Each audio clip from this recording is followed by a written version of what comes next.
ब्रह्म यानी काल की अव्यक्त रहने की प्रतिज्ञा। सूक्ष्म वेद से शेष सृष्टि रचना।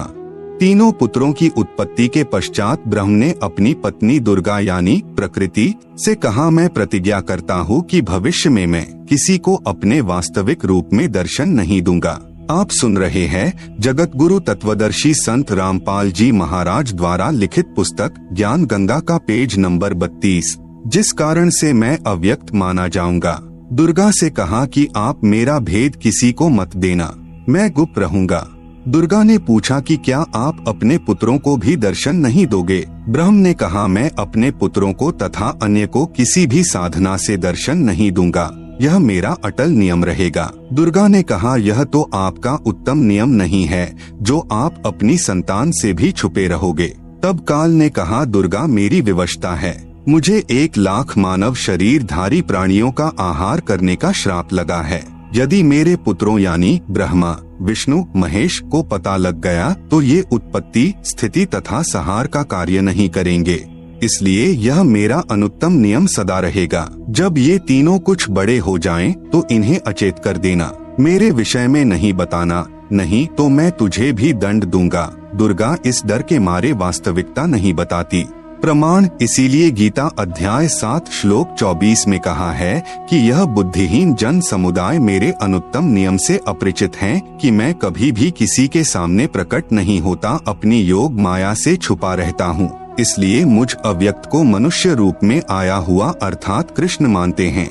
अबुद्धयः यानी बुद्धिहीन, मम यानी मेरे, अनुत्तमम यानी अनुत्तम अर्थात घटिया, अव्ययम यानी अविनाशी, परम भावम यानी विशेष भाव को, अजानन्तः यानी न जानते हुए, माम अव्यक्तम यानी मुझ अव्यक्त को, व्यक्तिम यानी मनुष्य रूप में, आपन्नम यानी आया, मन्यन्ते यानी मानते हैं अर्थात मैं कृष्ण नहीं हूँ। गीता अध्याय 7 श्लोक 24, गीता अध्याय 11 श्लोक 47 तथा 48 में कहा है कि यह मेरा वास्तविक काल रूप है। इसके दर्शन अर्थात ब्रह्म प्राप्ति न वेदों में वर्णित विधि से, न जप से, न तप से तथा न किसी क्रिया से हो सकती है।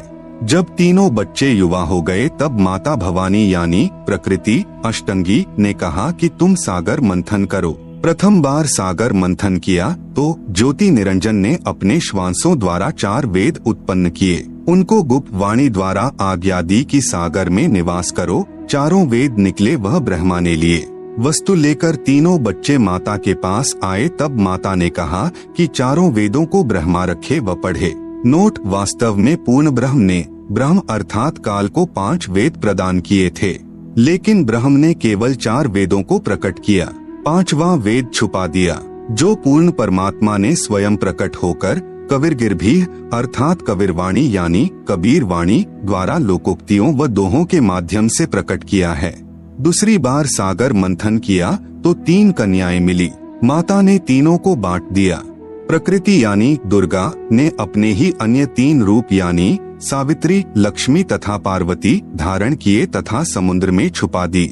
सागर मंथन के समय बाहर आ गई। वही प्रकृति 3 रूप हुई तथा भगवान ब्रह्मा को सावित्री, भगवान विष्णु को लक्ष्मी, भगवान शंकर को पार्वती पत्नी रूप में दी। तीनों ने भोग विलास किया। सुर तथा असुर दोनों पैदा हुए। आप सुन रहे हैं जगत गुरु तत्वदर्शी संत रामपाल जी महाराज द्वारा लिखित पुस्तक ज्ञान गंगा का पेज नंबर 33। जब तीसरी बार सागर मंथन किया तो 14 रत्न ब्रह्मा को तथा अमृत विष्णु को व देवताओं को, मध यानी शराब असुरों को तथा विष परमार्थ शिव ने अपने कंठ में ठहराया। यह तो बहुत बाद की बात है। जब ब्रह्मा वेद पढ़ने लगा तो पता चला कि कोई सर्व ब्रह्मांडों की रचना करने वाला कुल का मालिक पुरुष यानी प्रभु और है। तब ब्रह्मा जी ने विष्णु जी व शंकर जी को बताया कि वेदों में वर्णन है कि सृजनहार कोई और प्रभु है, परंतु वेद कहते हैं कि भेद हम भी नहीं जानते। उसके लिए संकेत है कि किसी तत्वदर्शी संत से पूछो। तब ब्रह्मा माता के पास आया और सब वृतांत कह सुनाया। माता कहा करती थी कि मेरे अतिरिक्त और कोई नहीं है, मैं ही करता हूँ, मैं ही सर्वशक्तिमान हूँ। परंतु ब्रह्मा ने कहा कि वेद ईश्वर कृत हैं, यह झूठ नहीं हो सकते। दुर्गा ने कहा कि तेरा पिता तुझे दर्शन नहीं देगा, उसने प्रतिज्ञा की हुई है। तब ब्रह्मा ने कहा, माताजी, अब आपकी बात पर अविश्वास हो गया है। मैं उस पुरुष यानी प्रभु का पता लगाकर ही रहूंगा। दुर्गा ने कहा कि यदि वह तुझे दर्शन नहीं देगा तो तुम क्या करोगे? ब्रह्मा ने कहा कि मैं आपको शक्ल नहीं दिखाऊंगा। दूसरी तरफ ज्योति निरंजन ने कसम खाई है कि मैं अव्यक्त रहूंगा, किसी को दर्शन नहीं दूंगा, अर्थात 21 ब्रह्मांड में कभी भी अपने वास्तविक काल रूप में आकार में नहीं आऊंगा। गीता अध्याय नंबर 7 का श्लोक नंबर 24। अव्यक्तम व्यक्तिम आपन्नम मन्यन्ते माम अबुद्धयः परम भावम अजानन्तः मम अव्ययम अनुत्तमम।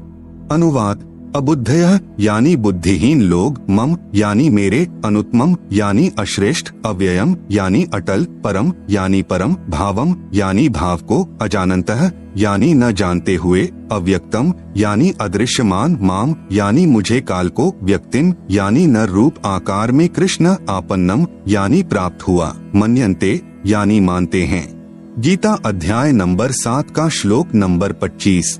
न अहम प्रकाशः सर्वस्य योगमाया स्मावृतः मूढ़ः अयम न अभिजानाति लोकः माम अजम अव्ययम। अनुवाद: अहम यानी मैं, योगमाया स्मावृतः यानी योग माया से छिपा हुआ, सर्वस्य यानी सबके, प्रकाशः यानी प्रत्यक्ष, न यानी नहीं होता अर्थात अदृश्य अर्थात अव्यक्त रहता हूँ इसलिए, अजम यानी जन्म न लेने वाले, अव्ययम यानी अविनाशी अटल भाव को, अयम यानी यह, मूढ़ः यानी अज्ञानी, लोकः यानी जन समुदाय संसार, माम यानी मुझे, न यानी नहीं, अभिजानाति यानी जानता अर्थात मुझको कृष्ण समझता है, क्योंकि ब्रह्म अपनी शब्द शक्ति से अपने नाना रूप बना लेता है। यह दुर्गा का पति है, इसलिए इस मंत्र में कह रहा है कि मैं श्री कृष्ण आदि की तरह दुर्गा से जन्म नहीं लेता।